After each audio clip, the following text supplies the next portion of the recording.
नितिन मित्तल, प्रदेश कोषाध्यक्ष, प्रदेश दाल मिल महासंघ समिति राजस्थान। हमारी सरकार से जो पिछले बार जो राइजिंग राजस्थान बजट आया था, उस समय भी सरकार द्वारा ये कहा गया था कि वे राइजिंग राजस्थान के बाद में आपकी मांगों को पूर्ण कर देंगे। और जो आयातित माल है, दूसरे राज्यों से अपन जो माल मंगवाते हैं, जो सरकार राजस्थान में 3 महीने जब माल उपलब्ध नहीं रहता है तो 3 महीने बाहर से माल मंगवाना पड़ता है ताकि यहाँ की इंडस्ट्री चले। यहाँ के जो लोग हमारी फैक्ट्री में कार्य करते हैं, मजदूर है, मुनीम है और गाड़ी ट्रक वाले हैं, और हमारी फैक्ट्रियों में जो EMI भरने हैं, तो 3 महीने हमारे को राज्य में अपने माल उपलब्ध नहीं रहता है तो राजस्थान से बाहर से माल आयात करवाना पड़ता है। तो सरकार ने अभी एक हमारे साथ छल कपट वाला व्यवहार कर दिया है। तो उन्होंने जो आयातित माल जो बाहर से मंगवाते हैं अन्य राज्य से, उसके ऊपर 2.60% टैक्स लगा दिया है, जो कि गैर अनुचित है। क्योंकि सरकार एक तरफ तो कह रही है हमारे यहाँ पे राजस्थान के अंदर उद्योग धंधे लगे जिससे कि राजस्थान का उद्योग पनपे, लेकिन सरकार ने राजस्थान के उद्यमों पे तो लगा दिया टैक्स कि भाई आप यहाँ अगर माल बना के बेचोगे तो उस पर तो लगेगा 2.60% टैक्स, लेकिन राज्य के बाहर के व्यापारी कोई पक्का माल बना के यहाँ पे बेचेंगे उसके ऊपर टैक्स नहीं लगेगा। ये सरासर अन्याय है। आज हम अगर यहाँ के व्यापारी को 103 रुपये में दाल देना चाहेंगे, टैक्स लगा के जोड़ के कैलकुलेशन करते हैं, उसकी 103 रुपये टैक्स की वैल्यू आती है दाल की।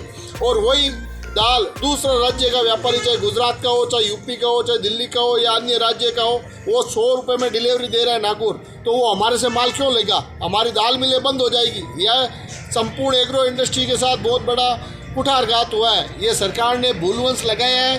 हम सरकार से विनम्र अनुरोध कर करके थक चुके हैं, इसलिए हमने 4 दिन का हड़ताल की घोषणा की है। यदि इस हड़ताल के दरमियान हमारी मांगे पूर्ण नहीं होती है और ये टैक्स नहीं हटता है तो यह निश्चित काल हमें बंद करना ही पड़ेगा। क्यों? अगर बंद नहीं करेंगे तो वैसे ही हमारी इंडस्ट्री जो यहाँ पे चल रही है वो बंद हो जाएगी।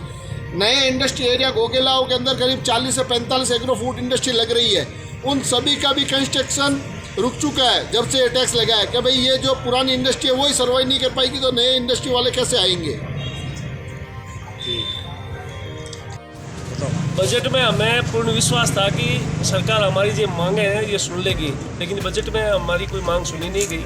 मोदी जी का 1 टैक्स 1 नेशन का जो नारा है वो सत्य नहीं हो रहा है और हमारे मंडी टैक्स ज़्यादा लग रहा है, इसलिए हम दाल मिलें नहीं चला पा रहे हैं। ये दाल मिलें सब बंद हो जाएगी और नया जो दाल मिलें जो लग रही है, अभी हमारे सचिव नितिन मित्तल ने बताया है, वो भी उनका भी निर्माण रुक गया है। तो सरकार से हमारी मांग है कि ये जल्दी से जल्दी हमारा टैक्स का निस्तारण करे और ये टैक्स घटाए जिससे दाल मिलें सुचारू रूप से चले। जो मोदी जी ने बोला था 1 नेशन 1 टैक्स, तो फिर ये क्यों जो टैक्स लग रहा है, कोई किधर लग रहा है, कोई राजस्थान का लग रहा है, कोई दिल्ली गवर्नमेंट का लग रहा है, आयकर लग रहा है, कृषि मंडी लग रही है, GST लग रही है।